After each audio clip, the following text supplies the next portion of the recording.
Bạn nghĩ rằng cổ tích chỉ toàn ánh sáng và cái kết có hậu sao? Ở đây, chúng tôi mở ra những dị bản hắc ám, nơi sự thật bị che giấu sau huyền thoại. Chào mừng đến với dị bản hắc ám. Người ta vẫn quen với hình ảnh Hằng Nga, tiên nữ áo trắng, dịu dàng trên cung trăng. Nhưng ở vùng đồng bằng Chiêm Trũng xưa kia, tên gọi ấy hầu như không được nhắc đến. Thay vào đó, dân làng thì thầm với nhau trong sợ hãi một cái tên rợn người, bà Trăng Ngà. Không phải tiên, không phải người, mà là oan linh bị đẩy lên mặt trăng từ thuở hỗn mang. Ngày xưa, trăng không tròn trịa như bây giờ, nó chỉ là một ngục đá lạnh lẽo, nơi giam giữ những linh hồn chết oan. Và trong tất cả những oan hồn bị cầm tù ấy, chỉ còn duy nhất một kẻ sống sót, chính là bà. Người già xưa luôn căn dặn con cháu. Đêm rằm không được chỉ tay lên trăng, không được gọi tên chị Hằng, và tuyệt đối không được ngửa mặt nhìn lâu.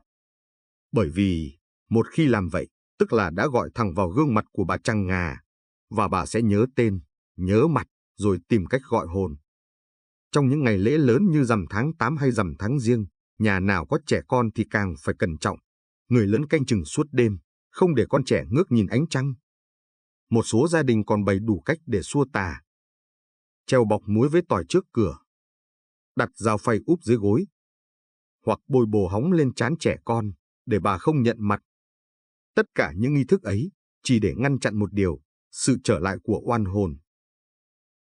Người làng vẫn còn truyền tai nhau câu chuyện rùng rợn về một thằng bé ở Vân Xá. Đêm rằm Trung thu, nó vô tư chỉ tay lên trời mà gọi: "Chị Hằng ơi, cho em lên chơi với." Bố mẹ tưởng trẻ con đùa, chẳng mấy bận tâm. Nhưng nửa đêm, cả nhà bỗng nghe tiếng khóc thét.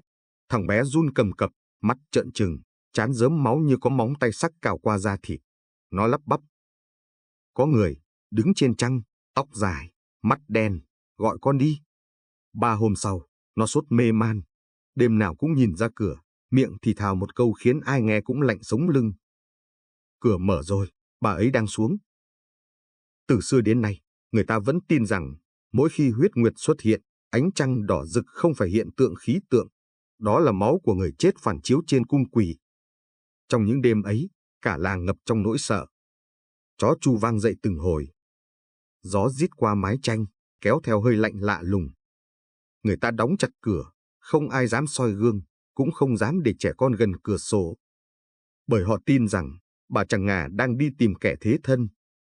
Hình dạng thật của bà, theo những lời chứng rải rác trong dân gian, là một thứ không ai muốn thấy lần thứ hai.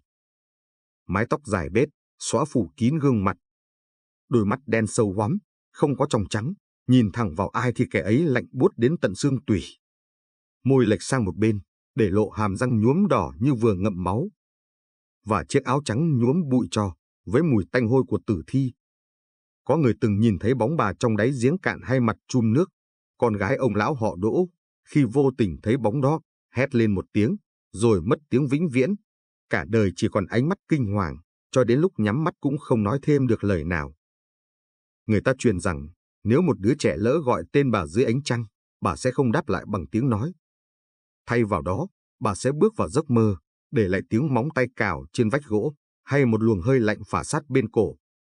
Và có một lời nguyền cuối: ngửa mặt nhìn trăng quá 3 nhịp thở, chính là soi trúng mắt bà. Một khi đã chạm mắt, thì sớm muộn cũng phải lên thay chỗ cho ai đó. Nhưng đó chỉ là lời truyền miệng, hay là sự thật bị che giấu suốt ngàn năm? Đêm nay, nếu bạn đủ dũng khí ngẩng nhìn vầng trăng, hãy tự hỏi, ánh sáng ấy có thực sự trong lành, hay là đôi mắt của một oan hồn đang nhìn lại bạn? Hãy subscribe để tiếp tục khám phá những dị bản kinh hoàng còn ẩn giấu trong bóng tối.